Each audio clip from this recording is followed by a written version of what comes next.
menurunkan resiko jantung, penyakit jantung karena sirkulasi darahnya jadi berputar, jadi lebih sehat, lebih fresh dan ini mengurangi juga kalori kan, mengeluarkan darah, mengeluarkan kalori juga bagi yang mau diet mungkin ya. Dengan lebih kurang setiap kita mengeluarkan darah itu jadi lebih 500 kalori yang keluar. Kenapa tidak kita yang muda-muda menjadi sebuah agent of change tapi dia yang bermain langsung di sini. Actionnya ya, aktor intelektualnya lah gitu ya. Kalau tidak kita siapa lagi? Kalau nggak sekarang kapan lagi? Sementara PMI ini harus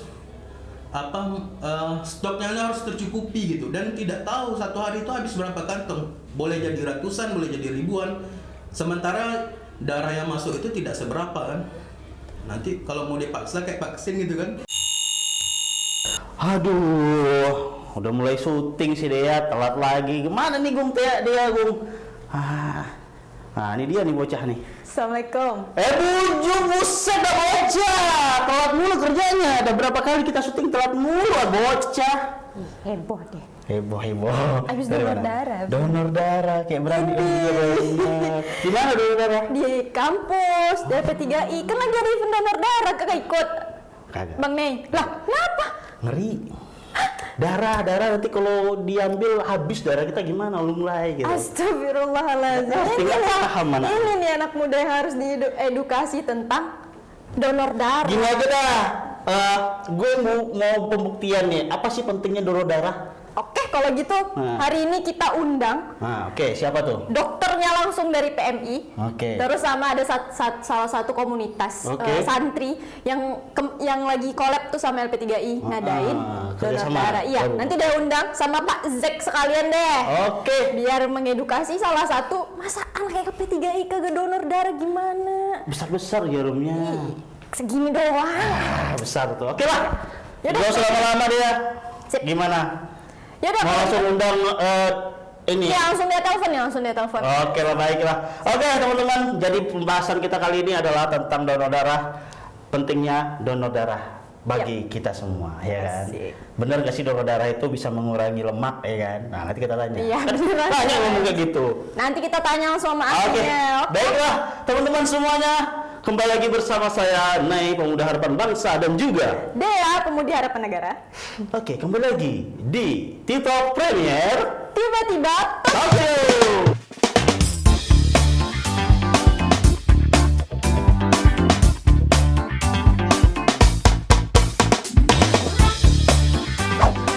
Nah, ini dia, nih kita memperkenalkan bintang tamu kita pada hari ini. Iya. Ya kan? Kalau mungkin di sebelah saya mungkin orang nggak asing.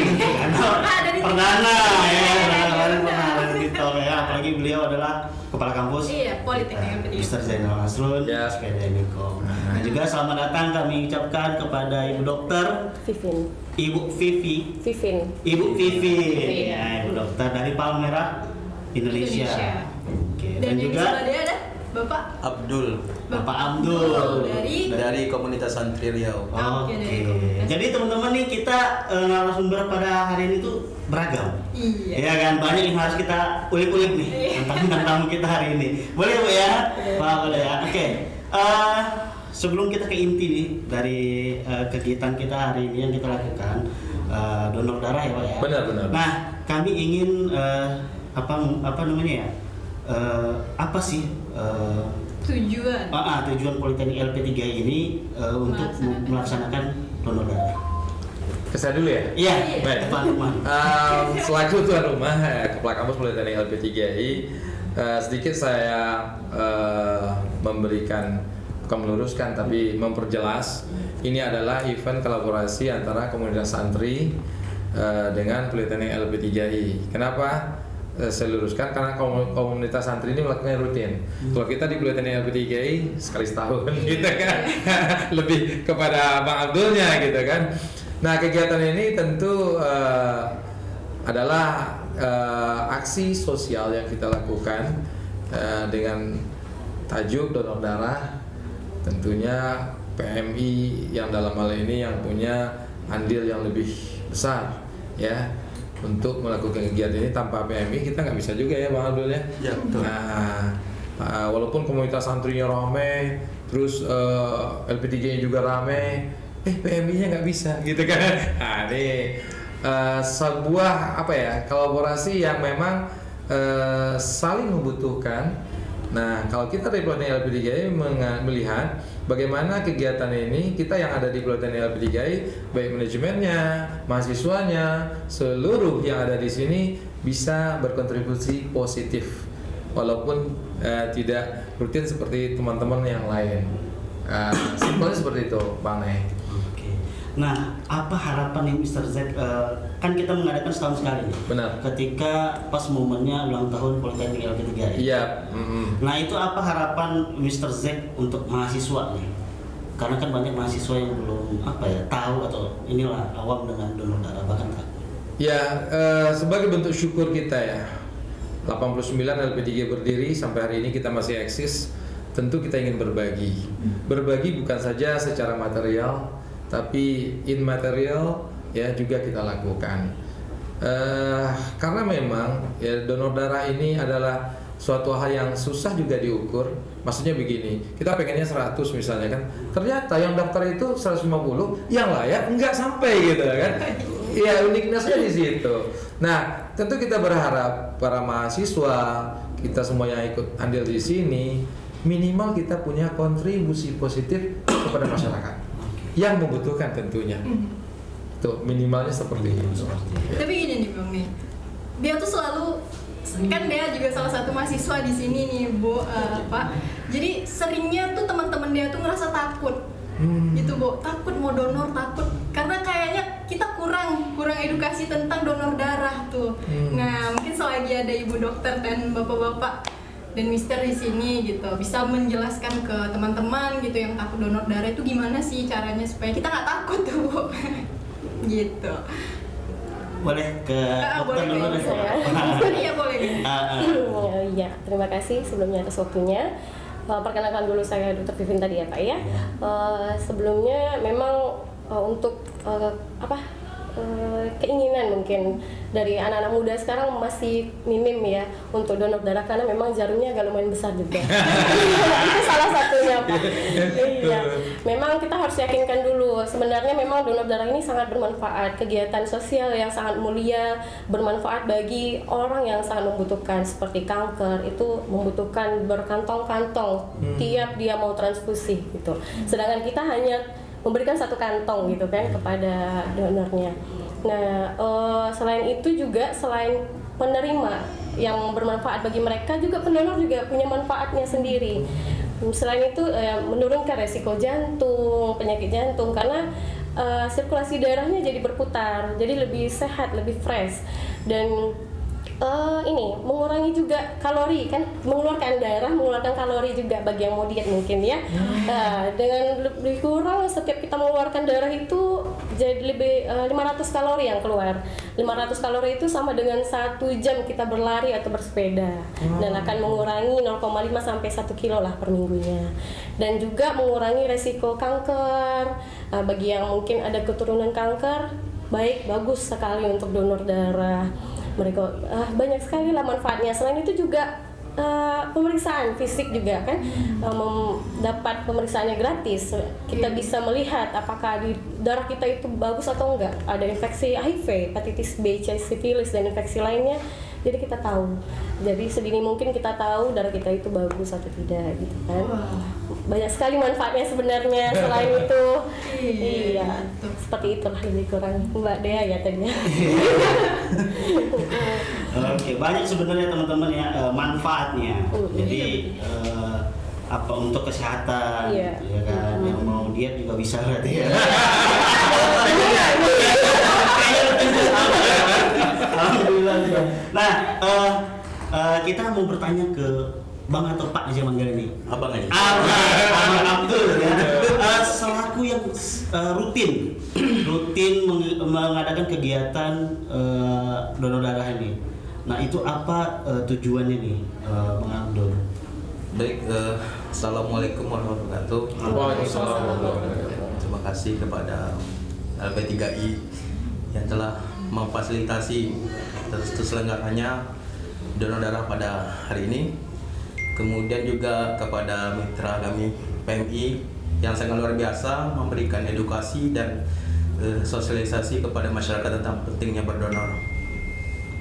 Alhamdulillah kami dari komunitas Santri Riau itu boleh dikatakan rutin ya, setiap 2 bulan sekali mengadakan donor darah. Tentunya ini bekerja sama dengan PMI sebagai sebuah lembaga yang dipercayai untuk mengumpulkan darah-darah ini ya, stok darah yang mencari darah gitu kan. Kita kula ya. Jadi begitulah kenapa kita tertarik gitu. Kita punya ketertarikan untuk melakukan kegiatan ini. Ya karena memang selain dari tugas kita gitu kan, kita ini kan saling memberi gitu kan, ada memberi dan menerima. Kita tidak tahu nanti wallahu alam ya, nauzubillah min dzalik, kalau suatu saat kita mengalami sesuatu kecelakaan gitu kan, seperti sakit gitu atau terdeteksi penyakit yang pengobatannya itu di luar dari jangkauan baik dari biaya dan lain sebagainya, dan itu membutuhkan darah gitu. Jadi kita tidak tahu kita bisa terkena itu. Jadi nanti gitu kan, ketika kita pas berada di posisi itu, baru kita merasakan betapa pentingnya, baru sibuk keluarga sampai nelpon teman-teman, ini dibutuhkan darah A gitu kan. Apalagi kalau saya seperti darah langka gitu kan, AB positif. Nah, jadi kadang orang nelpon, bang gitu kan, kalau ada teman-temannya mau donor gitu kan, sampai dibayar gitu. Saking dibutuhkannya stok darah ini. Jadi hampir setiap hari ini di grup ya, saya pantau di grup WhatsApp itu hampir setiap hari orang mengirim broadcast tentang membutuhkan darah ini. Nah, kita kadang kepikir gimana ya kalau suatu waktu kita berada di posisi itu gitu. Nah, tentu kita juga akan kalang kabut. Kita jelas kalau udah koma gitu misalnya, kalau alam gitu. Nanti keluarga akan kalang kabut gitu. Nah, posisi seperti itu yang bisa kita rasakan dari sekarang gitu. Jadi secara tidak langsung kita ini punya hutang gitu. Jadi dengan adanya kesadaran kita akan selalu ingat gitu bahwasanya darah ini sangat dibutuhkan. Kita kan kadang kasihan gitu lihat orang kesana kemari mencari darah gitu kan. Kadang sampai berhutang dong ya ke PMI ya. Butuhnya 10 kantong gitu kan. Yang ada baru cuma dapat 3 kantong. Hutang 7 kantong ke PMI. Sementara PMI ini harus stoknya harus tercukupi gitu, dan tidak tahu satu hari itu habis berapa kantong, boleh jadi ratusan, boleh jadi ribuan. Sementara darah yang masuk itu tidak seberapa kan. Nanti kalau mau dipaksa kayak vaksin gitu kan, semua orang harus donor wajib minimal seminggu bulan, minimal setiap 2 bulan sekali itu harus donor darah. Mungkin itu baru pas gitu kan. Tapi kalau ini kan darah ini kan berdasarkan kesadaran. Jadi bagaimana caranya kita untuk memberikan edukasi, yang penting itu kesadarannya itu. Kesadaran dan bahwasanya suatu saat kita akan mengalami hal seperti itu juga. Kalau enggak kita ya mungkin keluarga kita atau teman kita atau orang-orang yang kita sayangi gitu. Nah, dari situ kita mencoba memberi edukasi, dan ini sangat mulia sekali. Apalagi menjelang bulan suci Ramadan ini kan kita harus semuanya harus bersih gitu kan, harta harus bersih, diri kita harus bersih. Nah, kami dengan kedatangan bulan suci Ramadan ini kan kita mensucikan diri kita lah, salah satunya dengan mendonorkan darah kita itu gitu, untuk kepentingan umat manusia gitu ya. Berarti donor darah termasuk sodako ya Pak? Sodako ya, kalau kita dengan tenaga, uang dengan darah gitu. Oke, ini menarik nih. Berarti kita kembali ke Dokter Vivin berarti. Ini kan komunitas santri kan 2 bulan sekali. Nah, ini batas kita untuk bisa mendonor lagi setelah hari H-nya itu berapa hari tuh? Ya, untuk batasnya itu jaraknya itu memang 2 bulan, 60 hari Pak. Iya, sesuai dengan produksi kembali darahnya itu. Jadi 60 hari sudah bisa donor, tapi kalau kurang dari 60 belum bisa. Iya. Berarti nggak bisa nih setiap bulan dia mau donor gitu. Setiap bulan. Oke, ini kan sangat menarik ya. ini hablum minannas dan hablum minallah. Benar. Ibarat kata kita bersosial untuk manusia dan juga kita targetnya adalah ke Allah kan, kita mendonor. Nah, ini kan banyak nih kayak hari ini nih kita melakukan donor darah, banyak yang tidak lolos. Ini kenapa nih dokter? Ya. Kira-kira apa sih masalahnya? Kok dia nggak lolos gitu? Padahal dia bugar-bugar aja. Gitu. Ya, pertama itu ada syarat donor ya Pak ya. Syarat donor itu ada beberapa poinnya. Itu pertama harus sehat jasmani dan rohani. Ya, rohaninya juga harus sehat. Yang kedua itu usia minimal 17 tahun. Tadi ada juga yang di bawah 17 berniat yang donor, memang saya apresiasi niatnya, tapi belum bisa, mungkin tahun depan baru bisa atau beberapa bulan lagi. Dan batas usianya itu kalau baru pertama kali atau tidak rutin donor itu 60 tahun. Kalau dia rutin donor minimal 1 tahun dalam sekali itu bisa seumur hidup Pak. Donor semampunya.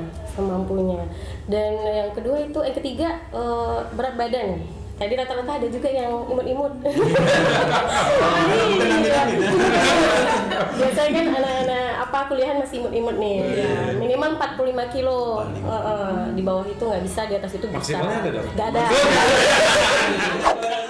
Selanjutnya itu tensi. Banyak juga kan direwat tensi tinggi kan. Dengan tensi maksimal itu di bawah yang rendahnya minimal 90/60, di atasnya 160/100. Apalagi ya, nanti dicek HB lagi. HB-nya kebanyakan kalau perempuan rendah, makannya kurang, sayurnya kurang. Ya, makanan yang tinggi zat besi harus dimakan, seperti sayur, bayam, daging gitu kan. HB-nya suka rendah kalau perempuan Pak. Ya. Minimal 12,5, maksimal 17. Tadi ada juga yang tinggi 17. Itu gaya hidup lagi, merokok, minum kopi, itu kurang minum air putih bisa tinggi HB-nya. Jadi dikurang-kurangi merokok minum kopinya. Iya. Itu kalau untuk laki-laki biasanya Pak. Seperti itu Pak syaratnya. Oke, itulah Bu Dea, gimana? Udah ini belum? Gimana? Soalnya menarik nih. Sebagai mahasiswa, dia menarik nih. Mister berkolaborasi dengan komunitas santri nih Mister. Gimana awalnya tercetus? Oke, cerita ya. Cerita Iya. selalu berarti ya. Tentu ada irisannya walaupun tidak dominan gitu ya, karena saya sendiri juga alumni santri gitu kan. Nah, yang namanya komunitasnya ada persamaan kan, persamaan itu yang dilihat sehingga berkumpullah mereka. Kalau perbedaan pasti nggak akan berkumpul kayak jadi komunitas. Nah, karena kebetulan kita semua dari pesantren, berkumpul kita dalam suatu wadah yang komunitas santri, momennya juga pas waktu itu. Ya, di saat pandemi 2019 COVID, disitulah dalam pemahaman kita khairun nas anfa'uhum linnas. Ya, manusia terbaik itu adalah manusia yang bermanfaat. Nah, secara kudratinya ya darah ini adalah bagian dari manusia, kenapa tidak gitu kan? Sudah ada wadahnya, sudah ada ajangnya donor darah, wadahnya difasilitasi oleh PMI. Nah, kita pun dari Politeknik LP3I karena juga mempunyai kegiatan seperti ini, nah why not? Ya, dalam zaman kompetitif seperti ini kan kita butuh kolaborasi. Nah, sehingga LP3I bersama dengan komunitas santri, ya tidak mungkin juga bandulnya ada komunitas yang lebih besar, sehingga keluar dari PMI selama ini itu bisa kita minimalisir, kalaupun tidak bisa kita selesaikan secara tuntas. Sebenarnya seperti itu Mbak Dea. Oke. Jawab ya. Oke.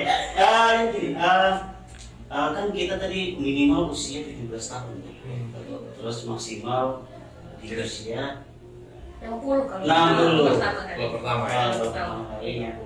Nah, ini kalau kita ingin nih melakukan rutin 2 bulan sekali, itu menghubungi kemana?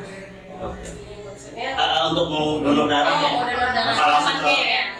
langsung ke rumah sakit aja atau ke PMI-nya? Kalau untuk donor darah kita ada kantor kita PMI Kota Pekanbaru yang melayani proses pengambilan darah ini kan di Kota Pekanbarunya itu di Jalan Diponegoro ya Pak. Diponegoro 9 nomor 15 di samping Rumah Gubernur. Itu terbuka untuk 24 jam. Ya, kalau memang butuh atau ada yang menggantikan darah mana gitu kan kita langsung kesana aja. Tapi kita juga ada di mall. Kita buka di mall nih. Yang mall yang selalu buka itu SKA dan Living World. Kalau sekarang pindah-pindah ke tempatnya, cuman yang paling sering depan Sentro Pak, H&M ya. Kalau di Living World di depan KKV yang kalau tahu ke Living World nih anak muda KKV atau Max ya. Di situ. Dan kita sering juga mobile unit sering keliling-keliling kayak LP3I kan, kosan di mana-mana tempat. Mungkin bisa dipantau Instagram kita aja. Ya boleh. Tahu bisa itu apa nih? Oh ya, PD pengen Pekanbaru kayaknya di search aja. Oke. Nanti kita taruh di link, taruh di bawah ini. Oke. Nah, banyak banget ya manfaatnya juga ya. Jadi bagi teman-teman juga mungkin kasih pesan Ustaz Zain, Dr. Fikri dan Dr. Abdul, kasih pesan lah untuk anak-anak muda nih untuk donor lah. Oke, dari Dalam rumah dulu. Ya, selaku tuan rumah Politeknik LP3I ini tentunya pesannya kepada warga yang ada di Politeknik LP3I, khususnya mahasiswa sekalian, mari kita membangun kesadaran tentang pentingnya kita berbagi darah ini. Kenapa? Sebagaimana sudah kita ketahui tadi, sangat minim ya stok darah yang bisa didapatkan oleh PMI, sedangkan kebutuhannya sangat tinggi.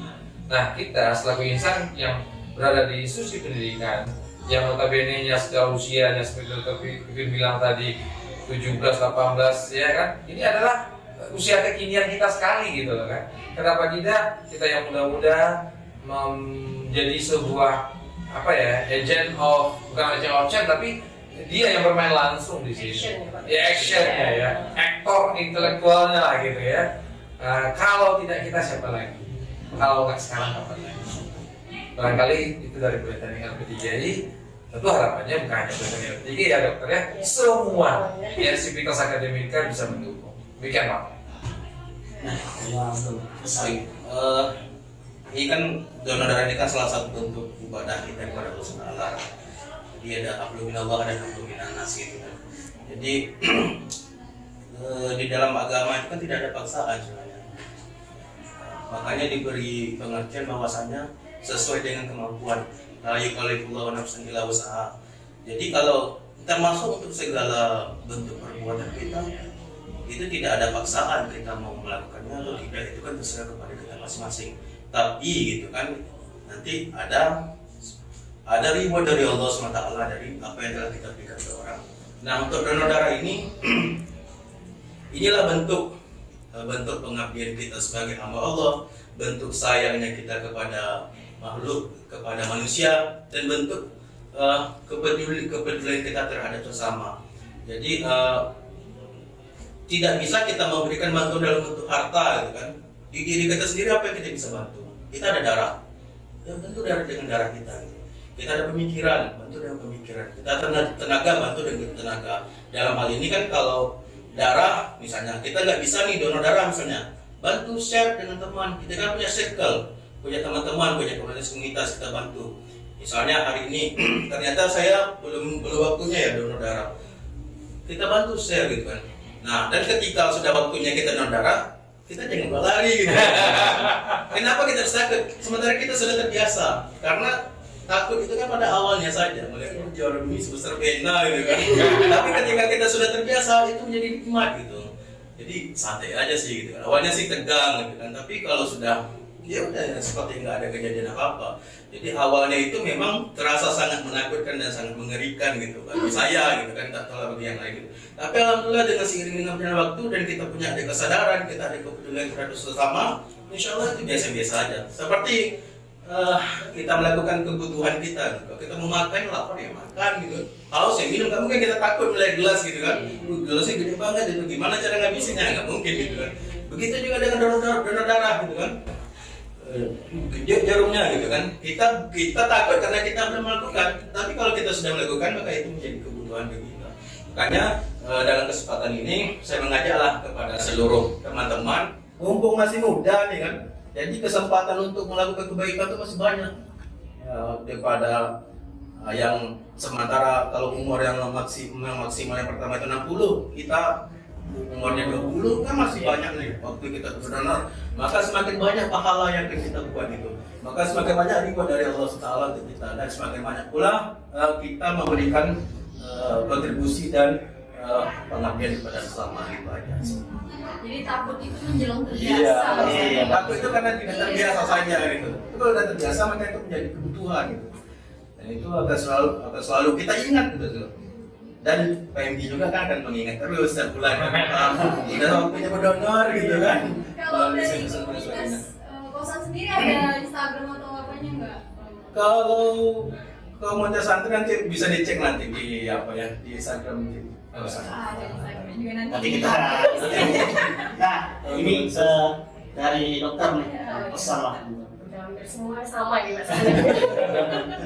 Iya, pokoknya saya berharap gitu buat adik-adik semuanya atau semua yang mendengarkan itu semoga diberi kesadaran untuk ingin mendonorkan karena siamo Pak, siap menolong orang lain. Coba ya siamo, kalau dari PM itu siamo namanya kan, siap menolong orang lain ya. Dari tadi agent of action ya Pak ya. Dari anak muda ini ya sebenarnya biar lebih semarak kan, biar lebih semangat teman-teman semuanya gitu. Karena selain itu memang pada takut ya. Sebenarnya kalau efek samping itu setiap ini kan ada, cuman ini bersifat sementara aja dan insya Allah donor darah itu aman dan tidak membahayakan nyawa seperti itu. Tidak mengurangi Iya, malah setetes darah dari semua pendonor itu sangat berarti, bisa menyelamatkan nyawa orang lain. Begitu teman-teman ya. Gimana dia udah siap donor darah? Kita pantau ya. Oke, nanti diantar. Spesial nih Pak Yai. Oke, ini menarik banget sebenarnya. Banyak yang sebenarnya kita mau ulas di sini. Memang kita membatasi waktu juga, ya kan, kita juga penonton dengan apa ya pesan tadi dengan yang kita obrolin tadi masuk di kenapa? Nah ini kami ucapkan terima kasih pada Mr. Zaid dan juga Dr. Sivi dan juga Bang Abdul ya yang sudah hadir nih dan mau meluangkan waktunya untuk diskusi sharing ya kan kepada teman-teman. Kami ucapkan terima kasih sama Ibu dan ya dengan akhir kata kita mau tutup. Silakan dia. Oke, jangan lupa saksikan TikTok episode selanjutnya. Semoga yang kali ini bisa mengedukasi teman-teman di luar sana, khususnya generasi milenial tentang pentingnya donor darah. Kalau bukan kita, siapa lagi? Kalau bukan sekarang, kapan lagi? Iya. Oke, kita jadi harus pemuda action ya, sobat ya. Action. Terima kasih, jangan lupa share, like dan juga komen ya teman-teman. Sampai jumpa lagi di episode selanjutnya. Assalamualaikum warahmatullahi wabarakatuh.